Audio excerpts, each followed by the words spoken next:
بسم اللہ الرحمن الرحیم۔ مسائل نماز۔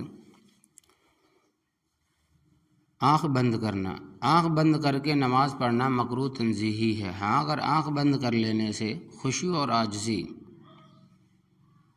زیادہ ہوتی ہو تو مکروہ نہیں، تاہم آنکھ کھلی رکھ کر نماز پڑھنا زیادہ بہتر ہے، کیونکہ سجدے کی جگہ کو دیکھنا مسنون ہے اور آنکھوں کو بند کرنے سے یہ سنت ترک ہو جاتی ہے، ختم ہو جاتی ہے۔ اگر آنکھ کے آپریشن کے بعد رکوع اور سجدہ کرنے میں آنکھوں میں بہت زیادہ تکلیف ہوتی ہے یا آنکھوں نقصان ہوتا ہے تو ایسی صورت میں بیٹھ کر نماز پڑھے اور رکوع اور سجدہ سر کے اشارے سے کرے اور سجدے کا اشارہ کرتے ہوئے سر کو رکوع کی نسبت زیادہ جھکائے۔ آنکھ کے اشارے سے نماز پڑھنا، جو شخص کھڑے ہو کر یا بیٹھ کر نماز پڑھنے پر قادر نہیں، وہ لیٹ کر سر کے اشارے سے رکوع اور سجدہ کر کے نماز پڑھ سکتا ہے، نماز ہو جائے گی، مگر اپنی آنکھ اپنے دل اور اپنے آبرو کے اشارے سے نماز ادا نہیں کر سکتا۔ اسی طرح نماز پڑھنے سے نماز نہیں ہوگی۔ آنکھیں بند کر کے نماز پڑھنا مکروہ ہے۔ ہاں، کسی مصلحت کی وجہ سے آنکھیں بند کر کے نماز پڑھنا مکروہ نہیں، مثلاً ایسی چیز کو دیکھنے سے آنکھیں بند کر لینا جو انسان کو سب کچھ بھلا دے یا نمازوں سے غافل کر دے، تو آنکھیں بند کر کے نماز پڑھنا مکروہ نہیں ہوگا۔ اگر کوئی شخص ایسا ہے کہ آنکھیں کھول کر نماز پڑھنے کی صورت میں اسے خشوع اور عاجزی میں حاصل نہیں ہوتی اور آنکھیں بند کر کے نماز پڑھنے کی صورت میں خشوع اور عاجزی حاصل ہوتی ہے، تو ایسے آدمی کے لیے آنکھیں بند کر کے نماز پڑھنا بہتر ہے۔ بلا کراہت نماز درست ہو جائے گی۔ آواز بلند کرنے کا درجہ۔ امام بلند آواز، خشوع الحان، تجوید کے مطابق صحیح قرات کرنے والا ہونا چاہیے، اور امام اس قدر بلند آواز سے نماز پڑھائے کہ تمام نماز کی یا جماعت میں شامل اکثر نماز اس کی آواز کو سن سکے، اور اگر امام کی آواز اتنی پست ہے کہ تمام نمازی یا اکثر نمازی ان کی آواز نہ سن سکے تو کم از کم اگر پہلی صف کے آس پاس کے نمازی ان کی آواز سن لیتے ہیں تو نماز ہو جائے گی، مگر ایسے پست آواز والے، کم آواز والے آدمی کو امام بنانا مناسب نہیں۔ تاہم موجودہ دور میں لاؤڈ سپیکر نے اس مسئلے کو آسان کر دیا ہے اور پست آواز والی شکل ختم کر دی ہے۔ آواز بن جانا۔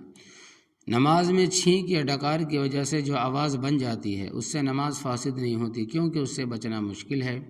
آواز سن کر اقتدا کرنا۔ اگر صفیں متصل ہے، درمیان میں خالی جگہ نہیں ہے تو آواز سن کر اقتدا کرنا صحیح ہے۔ اگر درمیان میں کوئی نہر یا سڑک یا کمرہ یا مکان ہے تو صرف لاؤڈ سپیکر یا ریڈیو کی آواز سن کر اقتدا کرنا صحیح نہیں ہوگا۔ عرفات میں بعض لوگ مسجد نمرہ میں نہیں جاتے اور خیمے ریڈیو کھول کر اقتدا کر لیتے ہیں، حالانکہ صفیں متصل نہیں ہوتی، درمیان میں بہت زیادہ خالی جگہ ہوتی ہے، اور تو ایسے لوگوں کی اقتدا صحیح نہیں ہے۔ ایسے لوگوں کو چاہیے خیمے میں کسی کو امام بنا کر اس کی اقتدا میں نماز ادا کرے۔ امام کو تکبیرات وغیرہ میں اتنا ہی آواز کو بلند کرنا سنت ہے جتنا ضروری ہو۔ ضرورت سے بہت زیادہ اونچی آواز نکالنا مکروہ ہے۔ اس میں تکبیر تحریمہ اور دوسری تکبیروں کے درمیان کوئی فرق نہیں ہے۔ نماز کے دوران رنج و غم کی وجہ سے آہ کہنے سے نماز فاسد ہو جائے گی، اس نماز کو دوبارہ پڑھنا ضروری ہوگا۔ اگر کسی ایسے زخم یا مرض کی وجہ سے آہ کا لفظ نکلا ہے جس کو ضبط کرنا مشکل ہے، برداشت کرنا مشکل ہے، تو اس سے نماز فاسد نہیں ہوگی۔ آہ کرنا۔ کراہنا کے عنوان کو دیکھیں۔ آہستہ آواز سے قرات کرنا۔ امام کے لیے ظہر اور عصر کی نماز میں آہستہ آواز سے قرات کرنا واجب ہے۔ آہستہ آواز سے قرات کرنے کی حد یہ ہے کہ خود سن سکے، دوسرا نہ سن سکے۔ آہستہ والی نماز میں بلند آواز سے قرات کرنا۔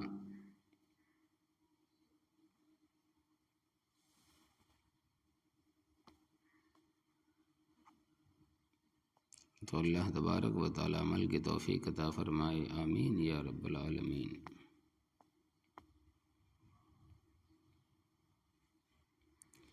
آہستہ آواز کی حد، آہستہ آواز سے قرات کرنے کی حد یہ ہے کہ خود سن سکے اور دوسرا نہ سن سکے۔ یہ ہے آج کا نماز مسئلہ، عمل کرنے کی اللہ توفیق عطا فرمائے۔